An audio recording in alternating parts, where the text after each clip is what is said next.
assunto do nosso tema hoje é propriedade da carne. Então, vamos observar quais os processos da transformação do músculo, quando o animal está vivo, em carne comercial, ou seja, carne como alimento.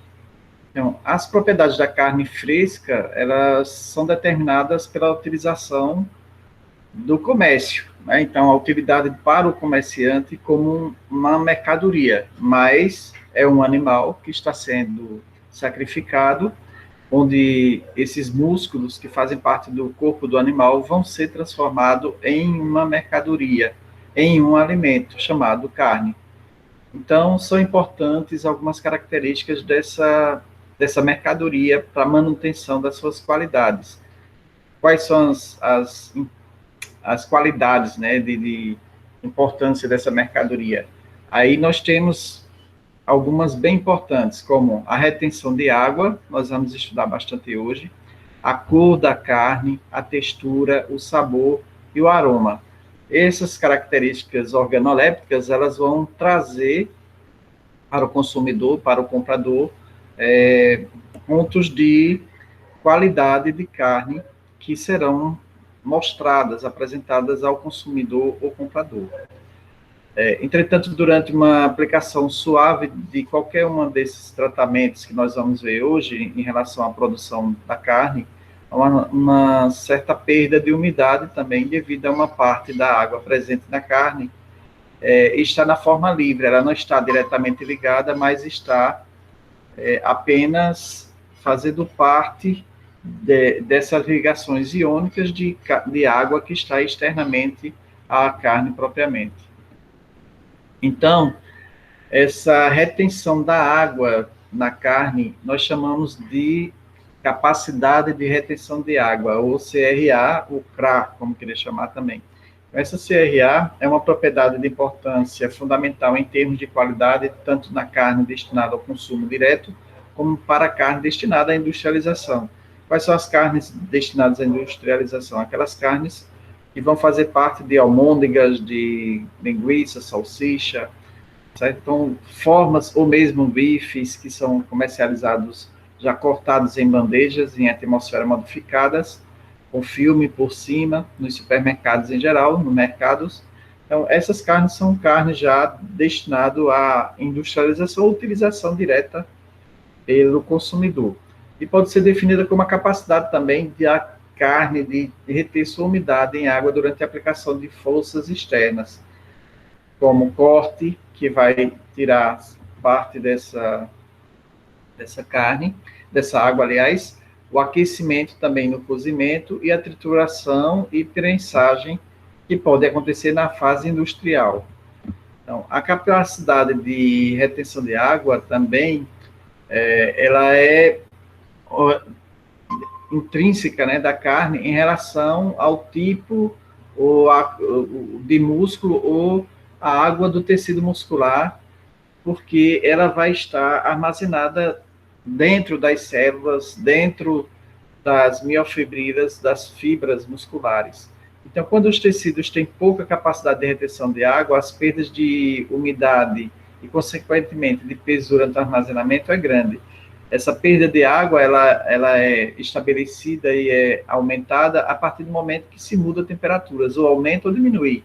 Então, quando se coloca carnes em freezers, em câmaras frias, há uma pressão, né, de retirada de água, porque a atmosfera externa, a umidade está menor, e aí há uma pressão para a retirada dessa água da carne. Então, esta perda ocorre geralmente nas superfícies da carne, na superfície muscular. Então, quanto mais essa carne esteja exposta à atmosfera de estocagem, mais ela vai ter capacidade de perder água. Então, uma vez realizados os cortes para a venda, existe uma maior oportunidade de perda de água, em consequência do aumento de superfície muscular exposta à atmosfera, porque há uma pressão de retirada de água da atmosfera, há uma movimentação aí de maior e menor pressão. Então, onde se tem uma menor quantidade de umidade, vai fazer uma pressão para que se retire essa água de onde tiver maior quantidade de água, que seria a carne. Portanto, quanto mais corte tiver na carne, mais possibilidade de perda de água terá. Então, portanto, os cortes para a venda devem ser adicionados ou acondicionados em materiais com um coeficiente de transmissão de valor baixo, ou seja, é importante que a partir do corte da carne se tenha uma proteção para que evite ou quebre essa transferência imediata de umidade. Então, a transferência de umidade, ela acontece em todos os momentos, mesmo na câmara fria, mesmo no frigorífico, na feira, se a carne está pendurada, existe sempre uma diferença de potencial de umidade. Então, de onde estiver menor umidade, essa diferença vai ser exercida e vai ser transferida. E a carne, quando perde água, ela perde também a maciez, perde suas propriedades organolépticas, vai ter um prejuízo, na verdade, né, em relação à sua qualidade. E é isso que nós temos que evitar. Então, a capacidade de retenção de água, de maneira didática, poderia admitir que a água se apresenta sob 3 formas. Uma água ligada, que está dentro das células, que está entre os músculos, que é mais difícil de se retirar, ela está ligada diretamente às proteínas da carne. Uma água imobilizada, que está externamente ligada por ligações covalentes ou iônicas, mais ligações mais fortes, e uma água livre que está externo à carne, né, a água de lavagem, por exemplo, a água da umidade relativa do ar, que está livre, que está disponível para ser retirada pela própria umidade, pela diferença de potencial. Então, vamos ver agora uma figura onde mostra esses tipos de carne, né? Aliás, esses tipos de ligação. Então, nós temos, no caso, uma água ligada. Essa água ligada, ela vai ter ligações covalentes, e essas ligações covalentes, elas vão estar presas a, normalmente, cadeias de proteínas.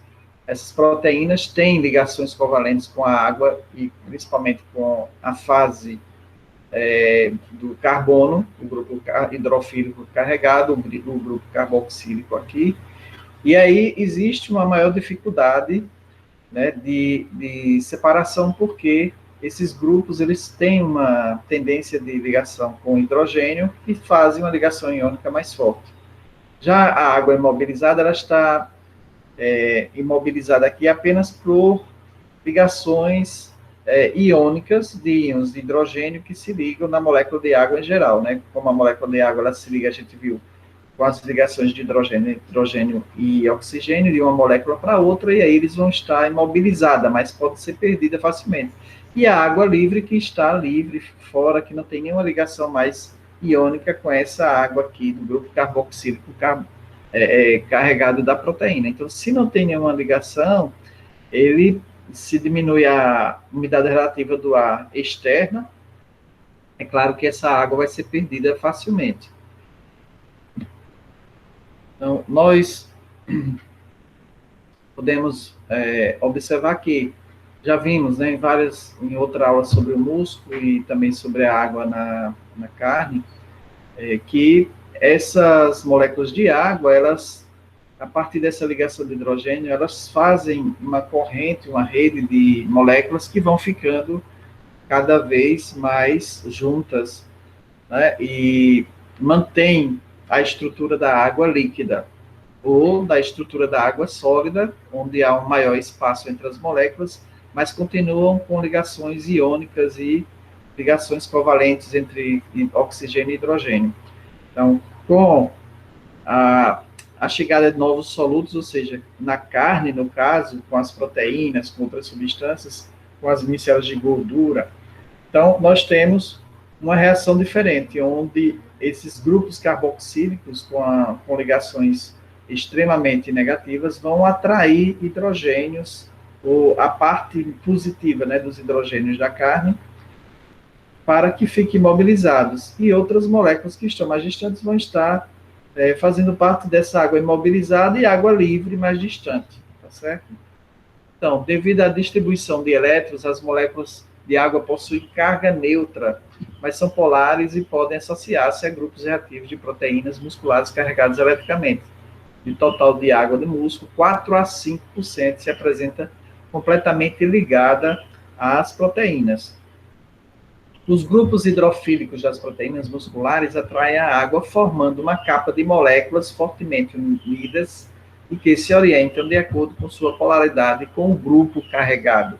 Se forma uma capa imobilizada, ou seja, completamente ligada, que não tem movimento, cuja orientação molecular em direção ao grupo carregado não é ordenada. As moléculas de água livre se mantêm unidas por forças capilares e sua orientação é independente do grupo carregado. Então, a água livre, ela está completamente solta, né? E aí não vai ter nenhuma influência direta da água imobilizada e ligada.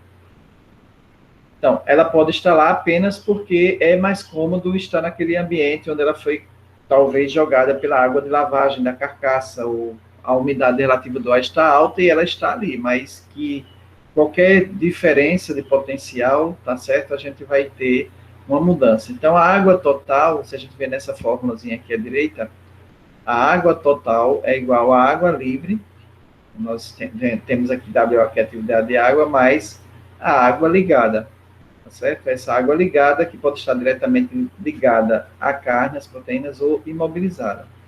Então, a capacidade de retenção de água, nós podemos colocar ainda alguns pontos. A formação do ácido lático e a consequente queda de pH pós-morte, que a gente viu em outra aula, são responsáveis pela diminuição da capacidade de reter água da carne. Essas reações causam uma desnaturação e perda da solubilidade das proteínas musculares, ou seja, um número de cargas negativas. A partir do momento que o animal morre, há uma produção de ácido lático e não há um gasto, mas uma produção de ATP, então nós vamos ter um aumento do ácido lático que vai fazer com que haja uma diminuição das cargas negativas das proteínas, daquele grupo carboxílico. Com isso, há também uma perda de atração, de mobilização da água. Consequentemente, esses grupos não têm capacidade de atrair a água, pois somente os grupos hidrofílicos carregados possuem esta capacidade, e aqueles que têm afinidade pela água. O efeito do pH na capacidade de retenção de água é denominado de efeito de carga neutra. A capacidade de retenção de água é menor em pH, entre 5,2 e 5,3, que é aquele menor pH que a gente viu que a carne vai atingir após o processo de abate e sangria, onde nós vamos ter, em 24 horas no bovino, um aumento da quantidade de ácido lático na carne. Então, no ponto isoelétrico da maior parte das proteínas musculares, nós vamos ter, então, esse pH 5,2, 5,3, que é o pH ideal também para a maturação da carne, ou a transformação de músculo em carne. Então, esse abaixamento do pH com a presença de uma maior quantidade de ácido lático, porque o ácido lático não vai ser gasto pelas mitocôndrias para transformar em ATP, vai fazer com que haja um acúmulo do ácido lático e, com isso, também nós vamos ter um abaixamento do pH. E aí, com isso, vai modificar os pontos isoelétricos das proteínas. Esses pontos isoelétricos que atraem a água, que fazem com que uma maior quantidade de água fique ligada. Então, nesse ponto, existe uma facilidade de perda de água quando o pH da carne está com esse pH. É claro que esse pH ele é muito importante se ele foi conseguido, né, ou foi abaixado lentamente durante as 24 horas no bovino, durante 16 horas no caprino ovino, e aí nós temos uma formação de uma carne com uma quantidade de água retida ideal, porque é um processo lento, é um processo demorado. A gente viu também que, se esse abaixamento de pH for muito rápido, dentro de 1 a 2 horas, nós vamos ter o PSE, né? O peido soft exudativo, que é aquela carne esbranquiçada, principalmente suína, esbranquiçada, gosmenta, né? Que não vai servir, é uma carne ruim. E branca e cheio de gosma, de exudação. Então, essa carne PSE a gente não quer. Então, essa carne vai ter uma grande quantidade de água, mas aí vai transformar, ou vai quebrar, desnaturar várias proteínas, e aí com isso vai ficar uma carne que também que não serve para o comércio. Ou aquela carne DFD, né, que é dura e firme, rígida e escura, que faz com que também, ou seja, é aquela carne que o animal, antes do abate, foi estressado e ele passou a ter uma carne dura, firme, e o pH não baixou para esse ponto 5,3. Então, nós temos aqui a capacidade de retenção de água, nós temos um gráfico onde o efeito do pH da quantidade de água mobilizada na carne, devido à influência e à distribuição dos grupos carregados de superfície miofilamentos e no tratamento dos espaços interfilamentosos dos músculos.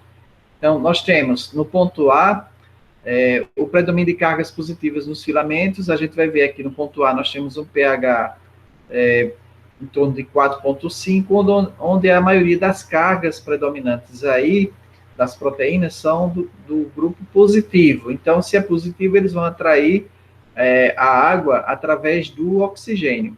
Já com pH de 5 a 5,5, nós vamos ter um equilíbrio entre cargas positivas e negativas. Com isso, a gente vai ter uma carga positiva e negativa, nós vamos ter água atraídas ou ligadas através tanto do hidrogênio como do oxigênio. Então, nós temos um predomínio aí de cargas positivas e negativas, então nós temos água nas duas possibilidades. E no grupo C, nós vamos ter praticamente cargas negativas, e aí nós vamos ter a atração da água pelo hidrogênio, simplesmente, né? Então, se o pH fica acima do ponto isoelétrico, que seria esses 5,2, 5,3, desaparecem as cargas positivas, ficando em um excesso de carga negativa que determina a repulsão dos filamentos, deixando mais espaço para as moléculas de água. Então, quando a carne ela vai para esse ponto somente negativo, a gente vai ter uma retirada de filamentos de carne, né? Filamentos, a gente está colocando aí os filamentos da miofibrila, que tem uma carga predominantemente negativa. Aí nós temos a possibilidade, com esse pH acima dos 5, de ter uma maior quantidade de água retida, pela característica de ter uma carga negativa e atrair a água pelo lado dos dois nitrogênios. Então, nós vamos ter duas ligações iônicas, uma com cada ligações de hidrogênio com cada hidrogênio, já que a molécula tem 2 hidrogênios. Então, várias pesquisas têm demonstrado que na carne normal, somente 1/3 da perda da capacidade de retenção de água se deve à queda do pH. A instalação do rigor mortis também afeta a capacidade de retenção de água. O que é o rigor mortis? O rigor mortis é já aquela fase em que a gente não tem mais nenhuma substância para ser transformada em ácido lático, o ácido lático exagerou, e aí a gente começa a ter uma dificuldade, né, de utilização ou de movimentação do cálcio e do magnésio. Então, esse cálcio e magnésio, eles vão ficar em grande quantidade, eles não voltam mais para a mitocôndria, e aí nós vamos ter uma ligação da actina e miosina, uma soldagem, né? Então, essa soldagem vai fazer com que aconteça o rigor mortis. Com isso, vai diminuir também a capacidade de retenção da água. A partir do rigor mortis, há uma paralisação geral, porque aí não há movimentação de nada.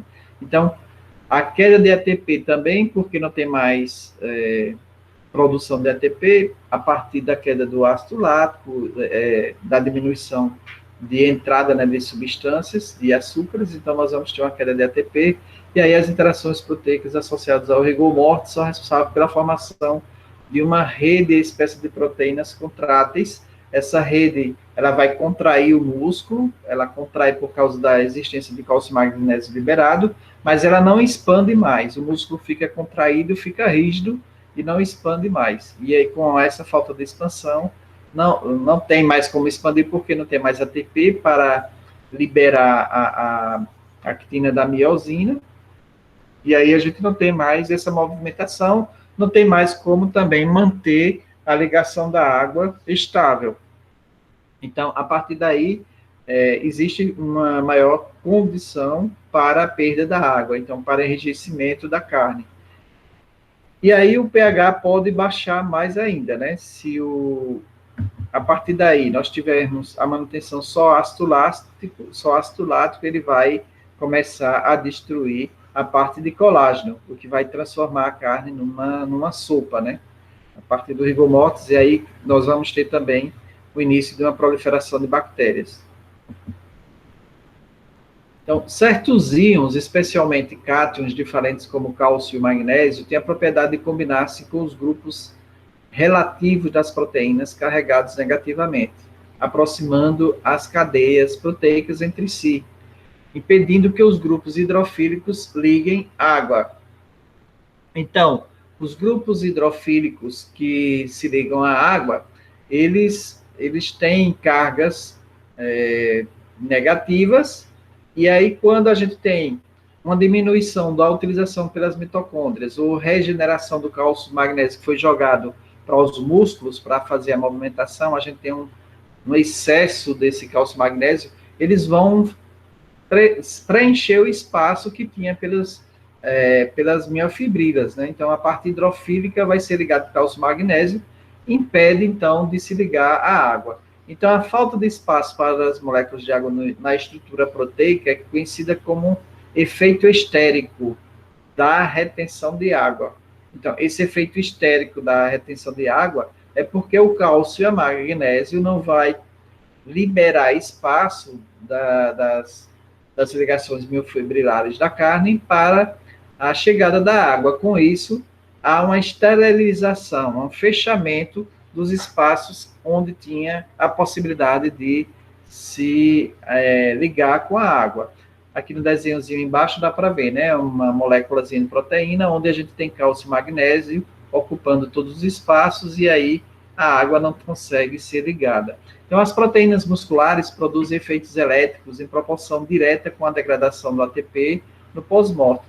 Então, as proteínas musculares, elas têm esse efeito elétrico utilizando o restinho de ATP que foi produzido, né? Após a morte do animal, a carne, ela continua seu processo de formação de ATP, utilização de ATP, mas acabou o ATP, aí vai sobrar cálcio e magnésio, que seria utilizado na movimentação muscular, e aí vai existir, depois desse processo de retenção de água, e a degradação do ATP, a perda, né, total do ATP, vai fazer depois com que essa carne entre em rigor mortis. Esse rigor mortis que é a rigidez do animal. Isso a gente está falando em peças maiores, tá certo? Enquanto o animal está abatido, sem cortes pequenos. Então, essa esterilização da carne, esse efeito estérico da retenção de água, ele acontece nesse passado tempo aí, a partir do momento que inicia o processo de ocupação, né? A perda total da ligação da água por ocupação desse espaço de miofibrilas, esse espaço que existia de ligação pelo cálcio e magnésio. Então, a maturação é o processo que consiste em manter a carne fresca a uma temperatura superior ao ponto de congelação, 0 grau, que torna a carne mais tenra e aromática, ou seja, mais macia, mais flácida, né, mais maleável e aromática, mais cheirosa.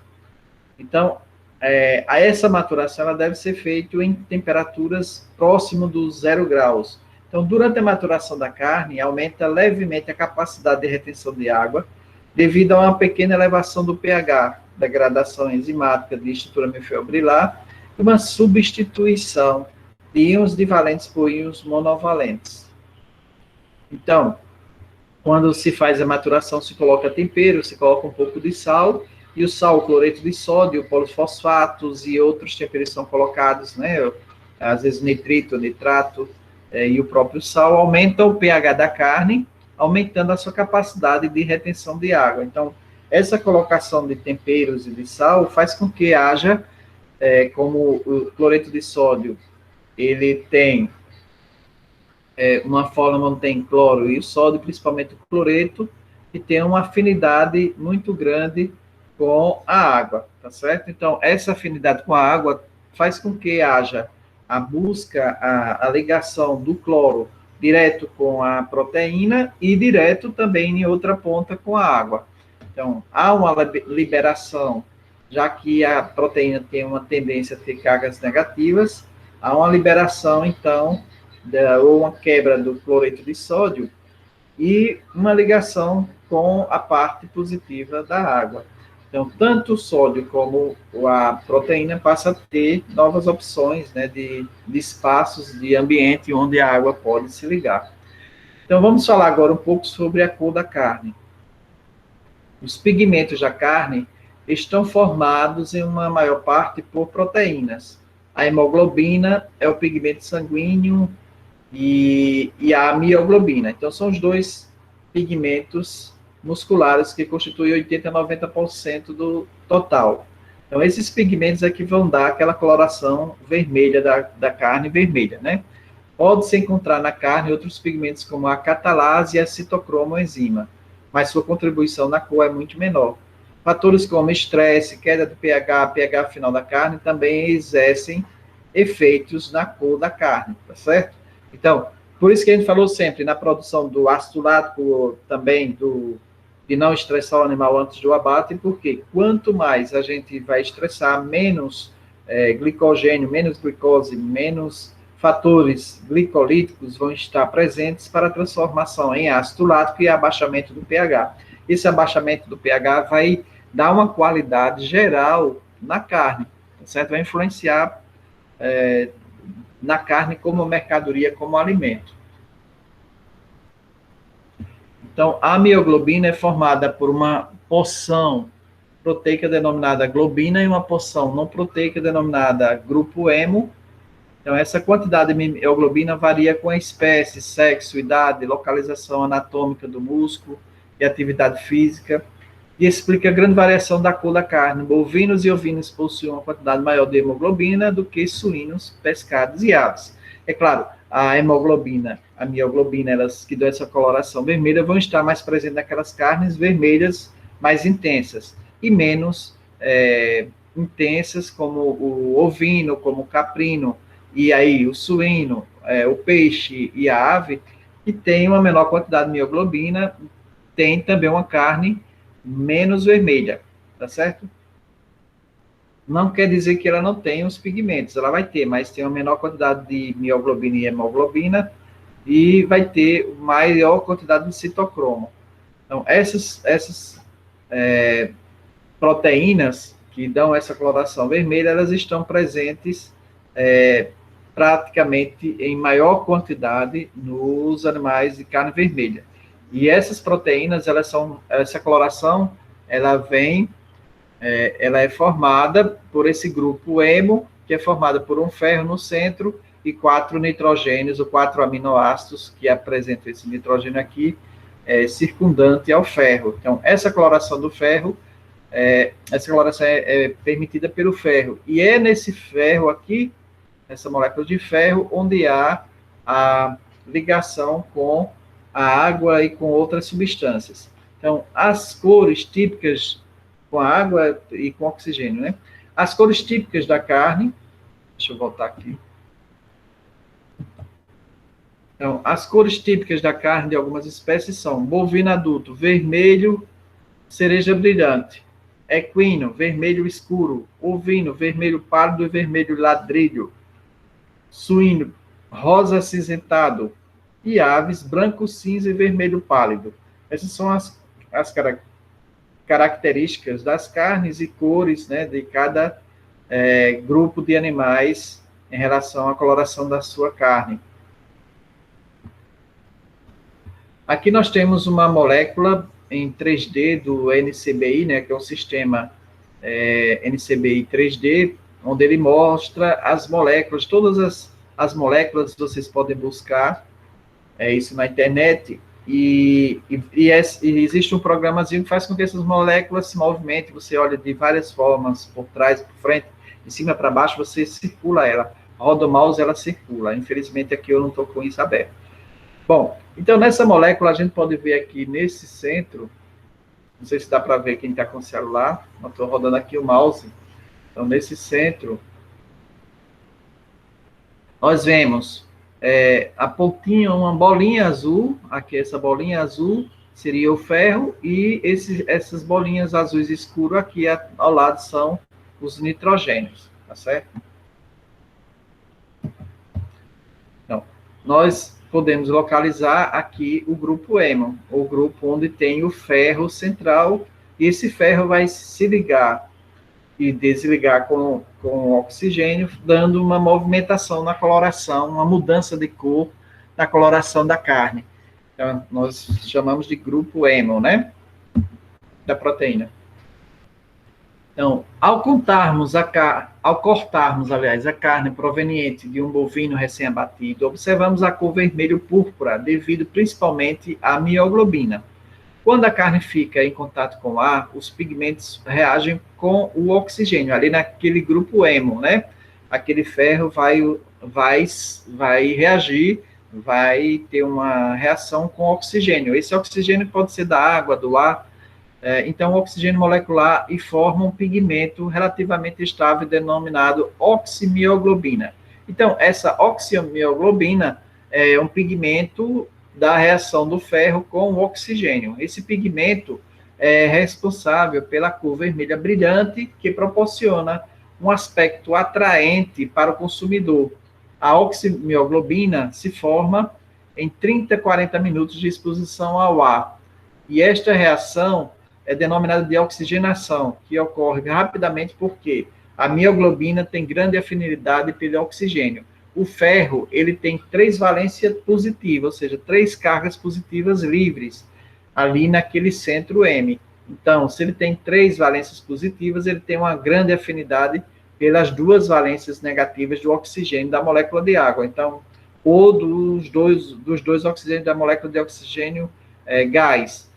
E aí, nós temos também o oxigênio água, né, que é H2O. E então, há uma reação, e essa reação é reversível, e denomina-se desoxigenação, causada pela dissociação do oxigênio dissolvido ao baixo pH, aumento da temperatura, luz ultravioleta e baixa tensão de oxigênio. Então, essas modificações de pH, aumento da temperatura, por exemplo, a carne pendurada lá na banca da feira, luz ultravioleta, quando a gente vai ter o processamento de controle de bactérias, né, que passa a carne, baixa tensão de oxigênio, ou seja, com resfriamento, tudo isso faz com que haja uma modificação.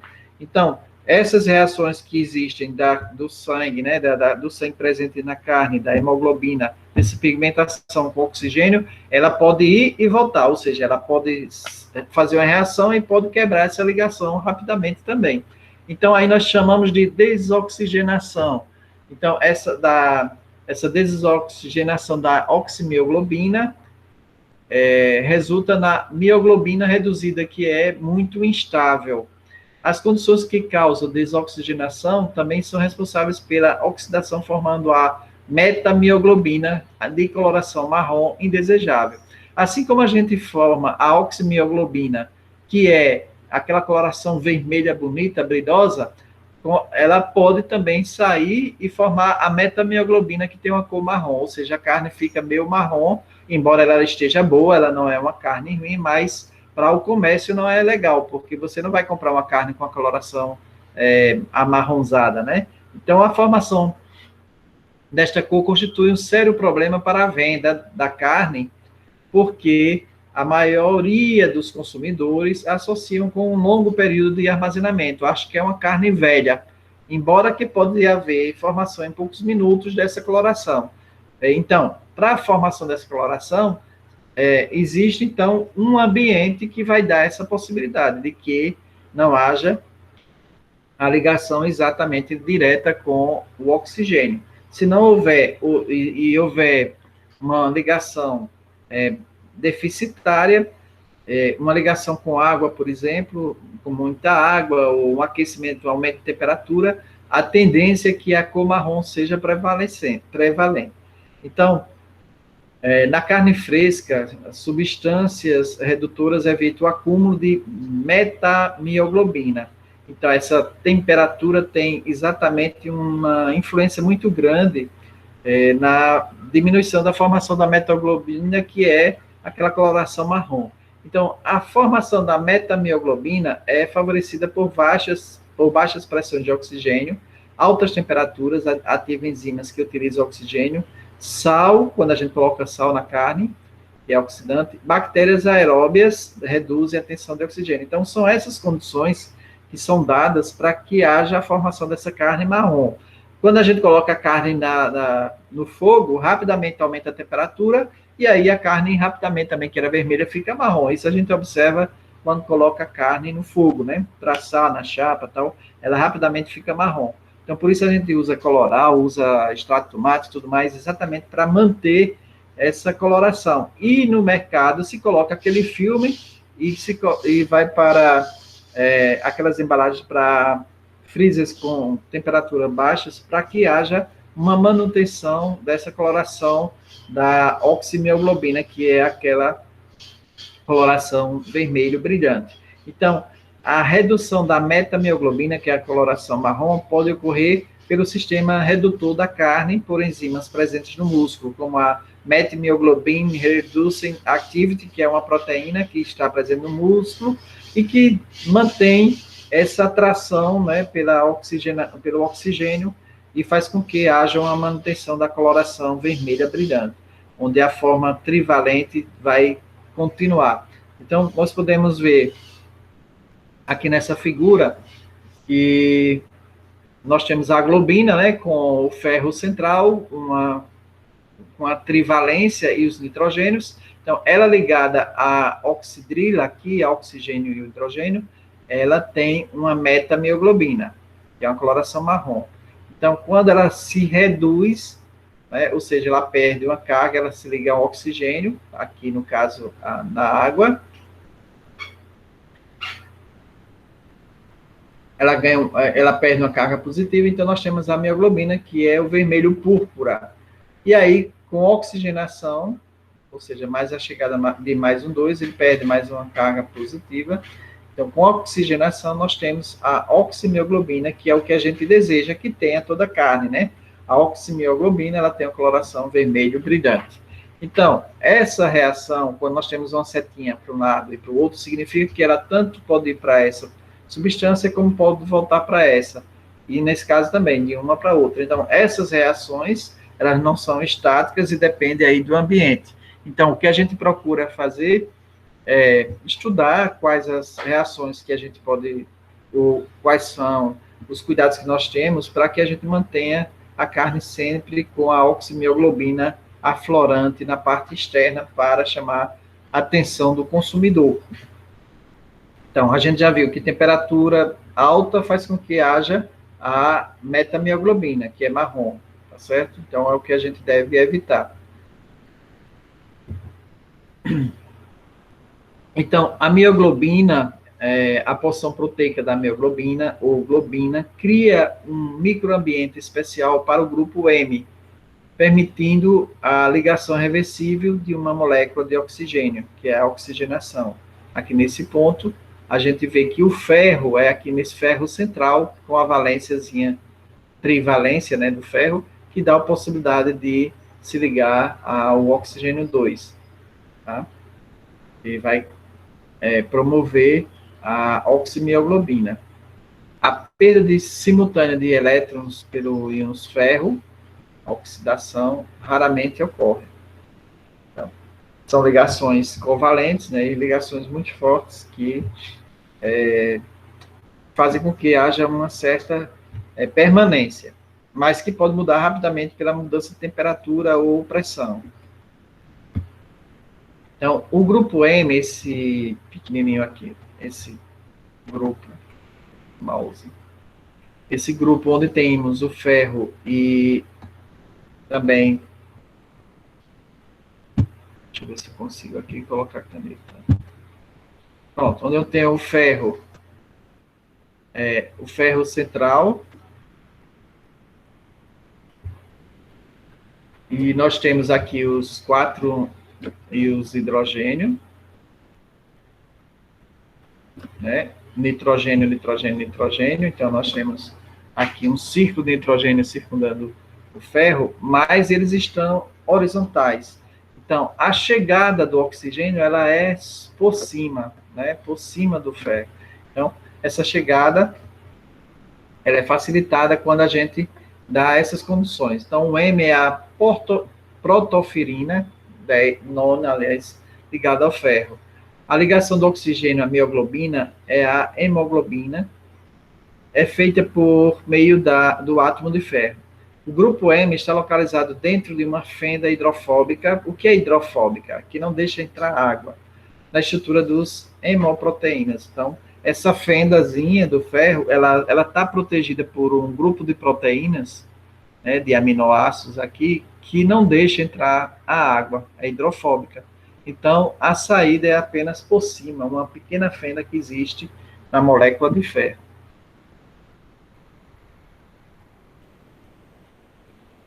Então, a oxigenação e oxidação da mioglobina, existe, então, uma pressão que existe dentro da carne, né? A mioglobina, ela vai ter uma pressão diferenciada entre essa atmosfera aí, de 0 a 160 atmosferas. Então, nós temos uma pressão em milímetros de mercúrio, chamada pressão parcial de oxigênio, que vai de 0 a 160 milímetros de mercúrio, e nós temos também em ATM. Então, nós podemos ver que a pressão menor, ele tem um resultado com uma pressão que vai dar uma cor púrpura. Já uma pressão maior, ela vai dar uma pressão que vai produzir a metamioglobina, que vai chegar a mais ou menos 60 ATMs. Então, nós temos, então, uma pressão ótima, que seria aquela pressão que vai dar um vermelho brilhante, que é a oximetamioglobina, e já vai estar em uma quantidade, né, de milímetros de mercúrio próximo do 100. Então, nós vamos ter aí duas possibilidades. Então, nós vamos ter a pressão de 1 atm, vocês podem dizer isso, aí esse 1 atm, ele está numa pressão igual à pressão do nível do mar, a 0 metro, né, de altura. Nós teremos mais ou menos, então, toda vez que a gente sai da altura do nível do mar, a gente diferencia essa pressão. Esse slide vocês vão poder baixar também direto na plataforma aí, e ele tem uma descrição, né, dessa figura e uma descrição geral.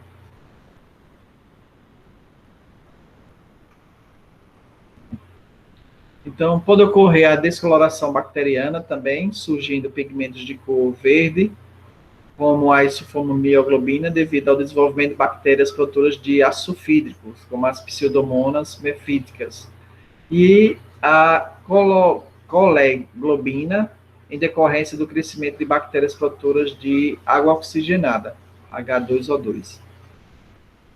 Então, as bactérias também podem provocar essa mudança de coloração, né, da coloração vermelha para a coloração verde. Já na carne cozida, o principal pigmento é o pigmento marrom, porque a gente vai modificar a temperatura apresentando a parte proteica, ou globina, desnaturada, né?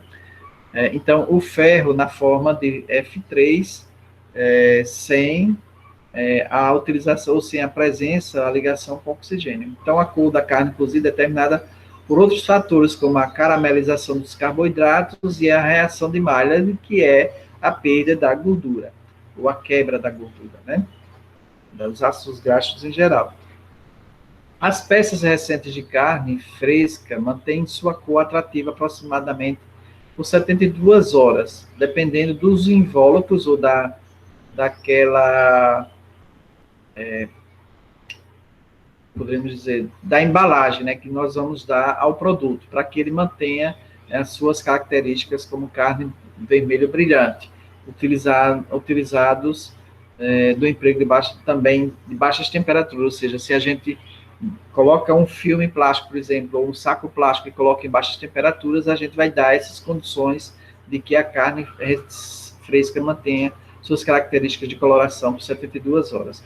Então, a palidez da carne também, a PSE de suíno, ocorre devido à grande proporção de água livre nos tecidos, combinada com os efeitos de um baixo valor de pH nos pigmentos e um abaixamento muito rápido, causando também uma desnaturação da parte proteica, ou seja, o que é desnaturação? A quebra da molécula de proteína, transformando ela em uma proteína mais fácil, né, de ser invadida ou colonizada ou atrair a água mais facilmente. E aí essa grande quantidade de água faz com que haja um afrouxamento do tecido e aquela carne com PSE, né? Então, esse PSE que vai tornar aquela peça de carne uma peça não boa ou não propícia para comercialização. Então, essas carnes PSE, é claro que ela não tem também uma grande quantidade de globulina, albumina ou globulina. Então, são carnes também, normalmente, de animais que a gente chama de carne branca, né? No caso, suínos, e pode acontecer também em aves. Bovinos, dificilmente se encontra esse problema. Bom, vamos falar agora da textura da carne, né? Então, a textura dos alimentos é um parâmetro sensorial que possui os atributos primários. Quais são os atributos? A maciez da carne, você aperta e ela entra, né? Coesividade, ou seja, ela é coesa, é ligada. Viscosidade, ela desliza, você consegue deslizar, passar qualquer substância facilmente por ela, cortar. A elasticidade, você estica, ela aumenta de tamanho, e quando aquece, ela diminui de tamanho também, mas você consegue esticar e ela não quebrar. Outros secundários, como a gomosidade, né, que é aquela gomosidade por colágeno, a mastigabilidade, você conseguir mastigar ela, quebrar com os dentes, a suculência, quando se mastiga, sai um suco gostoso, né, uma suculência, uma certas substâncias líquidas que dão sabor, a fraturabilidade e a adesividade, você consegue quebrar ela e ela se mantém mesmo quebrado adesivo em blocos, em grumos, ou como a almôndegas, por exemplo. Os residuais, como a velocidade de quebra também, como é que você quebra, demora muito para cortar a carne, ou a carne fica como chiclete, né? Isso, aquela carne dura, então ela tem uma certa facilidade de fraturabilidade. A absorção de umidade, facilmente ela absorve a saliva, ela consegue dar uma sensação de que você está com a boca fria, né? O frio, esse frio significa aquele material que não está provocando nenhuma reação alérgica ou fazendo com que você coloque para fora. Então, essa sensação de frio na boca, essa sensação de que está estável, né? Então, os atributos mais importantes para a textura da carne são a maciez, o comércio, no caso, a maciez, a suculência e a mastigabilidade. São os três principais para o comércio. Então, a maciez é talvez o fator mais importante para o consumidor para julgar a qualidade da carne. Os fatores que podem afetar a maciez da carne têm duas origens. Fatores antemortem, ou seja, a idade do animal, ser mais novo, ser mais velho vai ter uma carne mais rígida, o sexo, se é feminino, masculino, normalmente feminino tem um pouco mais de gordura, é maior, um pouco mais de maciez, a nutrição, o animal, o que foi que ele comeu, o exercício, ele caminha muito, ou ele ficava somente numa vacaria ou num estábulo, parado, confinado, o estresse antes do abate, que a gente já conversou, presença de tecido conjuntivo, ou seja, como é que esse tecido é estriado, é liso, qual tecido é, qual a parte anatômica, espessura e comprimento do sarcômero, qual a parte anatômica, se ele vai ter, a gente vai ter um tecido estriado, né, musculoso ou não. Um outro ponto são fatores pós-mortem, a estimulação elétrica, houve uma estimulação elétrica na morte, o rigor mortis, ele chegou a atingir o rigor mortis ou não, porque se chegou, a gente já desestruturou completamente a carne. O resfriamento da carcaça também, como é que foi feito, se foi próximo ao 0 grau para manter uma maturação mais lenta, mais adequada, o método de temperatura de cozimento também, pH final da carne. Então, tudo isso pode afetar a maciez da carne, tá certo?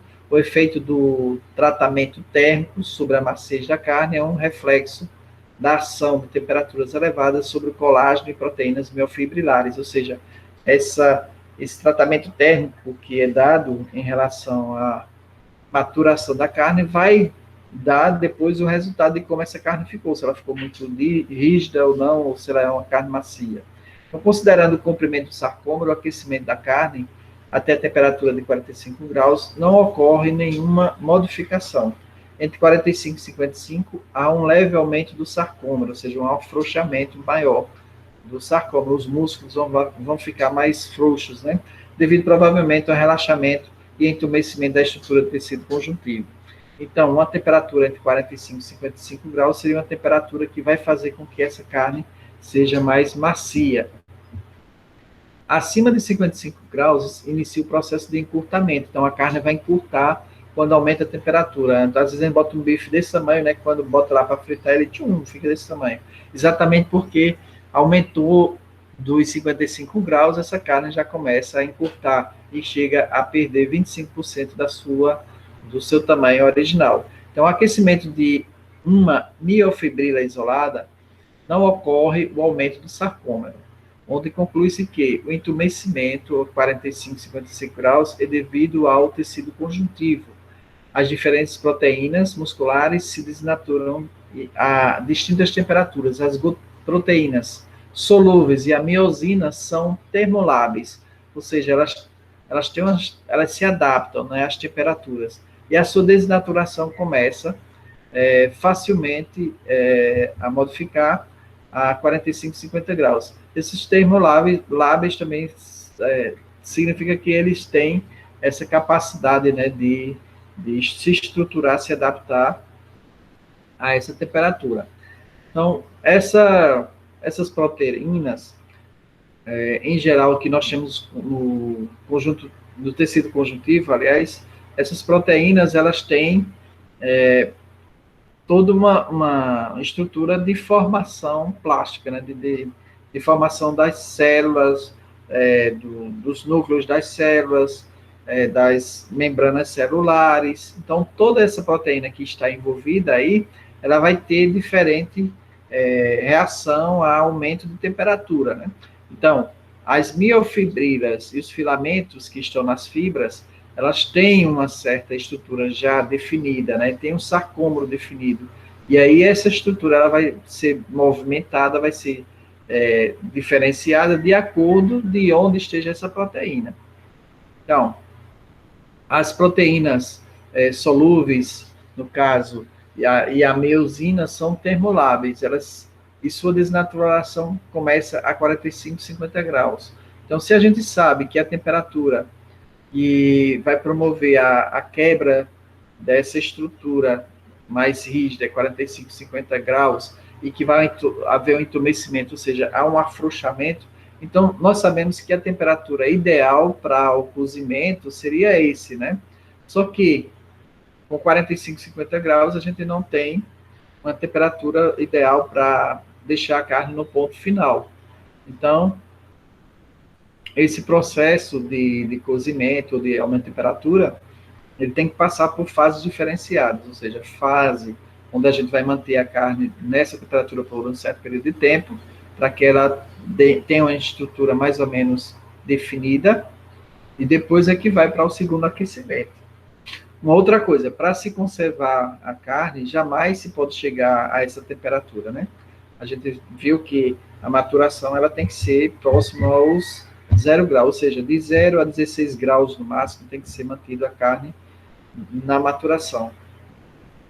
Então, o aumento da temperatura da carne vai sempre fazer com que haja uma desnaturação, uma quebra dessa estrutura. As proteínas do tecido conjuntivo desnaturam sempre entre 60% e 70%. As proteínas em geral, né, inclusive no leite, nas plantas, passou dos 60, 70 graus, elas começam a perder a sua estrutura natural, vão se quebrando, se transformando em aminoácidos simples, depois em moléculas e outras moléculas.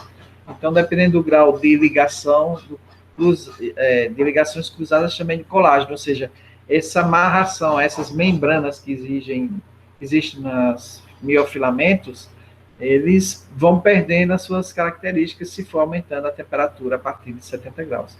Então, a força de cisalhamento, aquelas costuras da linha Z que a gente viu, é utilizada para avaliar a maciez da carne. Uma força maior para o cisalhamento indica maior dureza da carne. Durante o aquecimento até 50, 60 graus, ocorre um aumento da força de cisalhamento, aumentando essa rigidez da carne. A 65 graus ocorre uma queda brusca desta força, que aumenta novamente até chegar aos 80 graus centígrados, para em seguida diminuir novamente. Então, esta curva de força de cisalhamento durante o aquecimento pode variar conforme a idade do animal. Novilhos de 18 meses apresentam curvas diferentes de novilhos de 6 meses, principalmente devido à presença de enlaces transversais termoestáveis de colágeno. Então, nós vimos naquela aula sobre modificações pós-mortem, que os colágenos que formam são aquelas substâncias que formam, elas podem ser meio líquidas, né, mas elas podem ser também o que a gente chama de nervo. Eles formam um enlace, né, um costuramento das miofibrilas para que ela não perca a sua forma, o seu formato e sua forma cilíndrica, podemos dizer. Então, esse cisalhamento, essa costura, ela vai enrijecer em algumas temperaturas. Então, durante o aquecimento em 50, 60 graus, há um aumento da força de cisalhamento, ou seja, esse colágeno ele fica mais rígido, não é isso?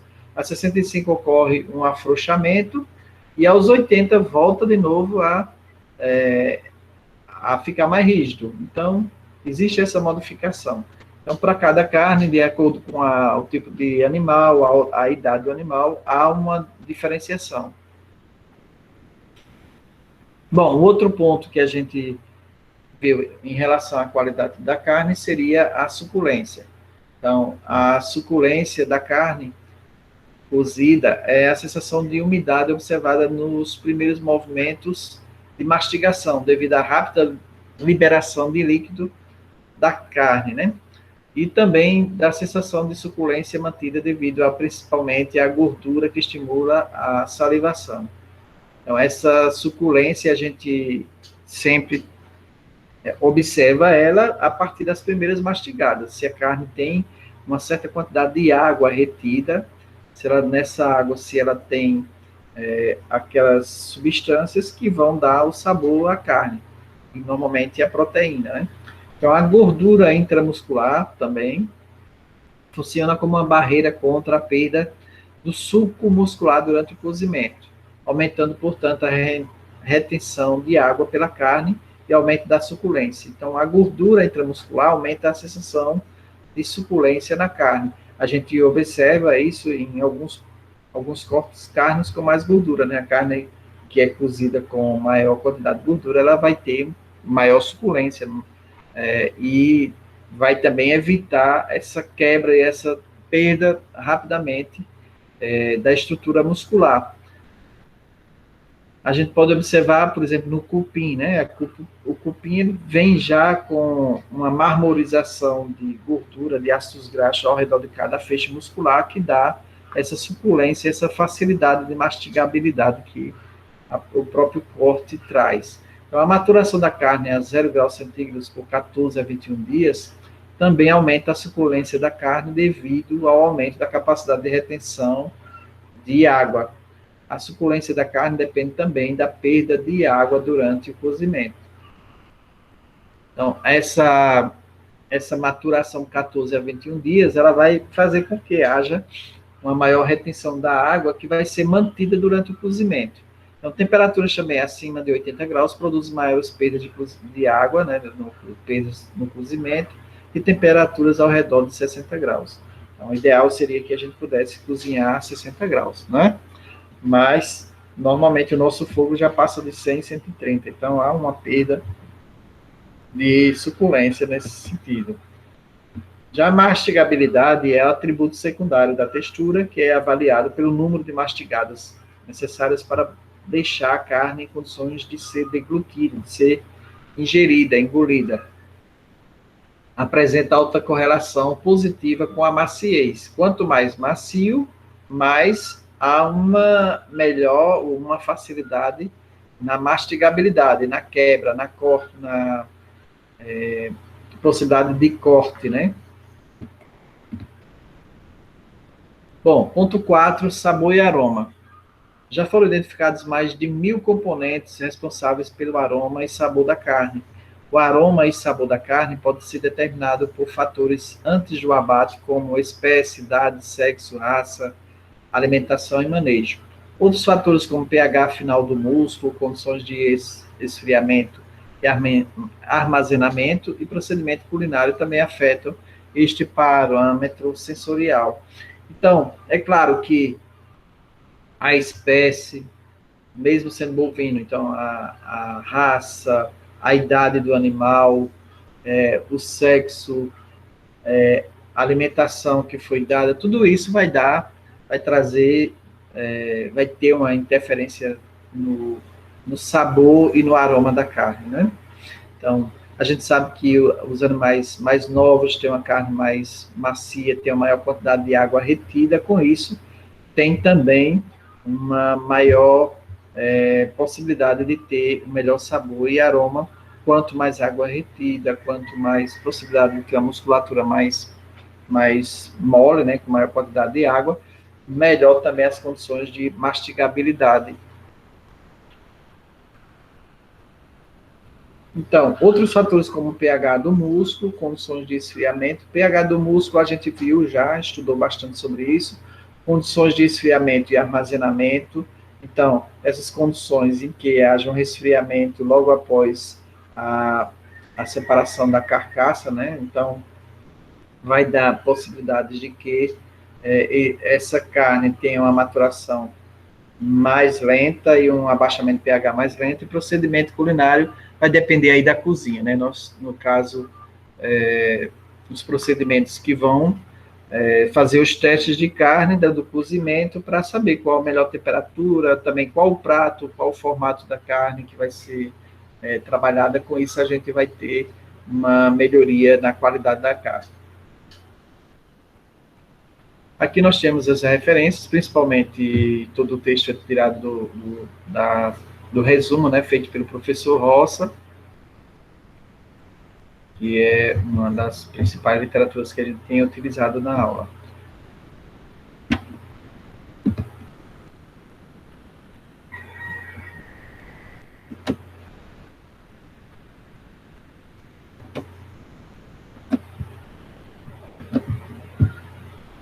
Bom, pessoal, aqui nós encerramos essa aula.